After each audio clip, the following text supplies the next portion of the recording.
And now we're going through question 7. It's a very simple thing.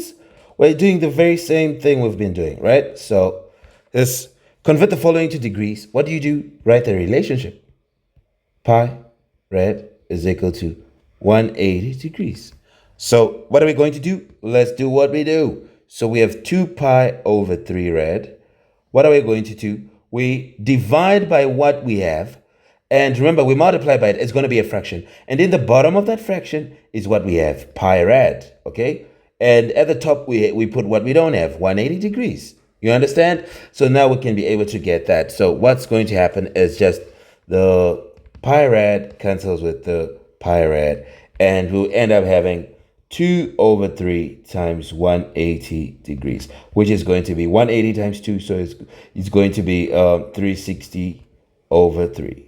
Okay, and what is it going to be? We say it's going to be 120 degrees.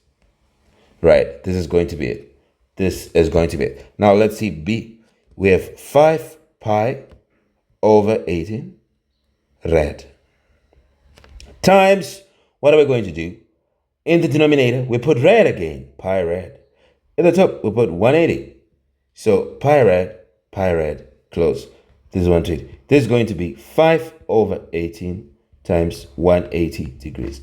This is going to be 5 times 180 degrees over 80. What do we have now? We can do it, okay? So it's going to be, you can say, definitely I know it's going to be 50. But you can still do it. 5 by 180, then divided by 18. You get 50 for sure. This is going to be 50 degrees, and we are done. We've converted it to degrees. You see how simple it is? It's very, very simple. It's the relationship that you bring, okay? The conversion factor. But then what you have, you put in the denominator. What you don't have, you put at the top.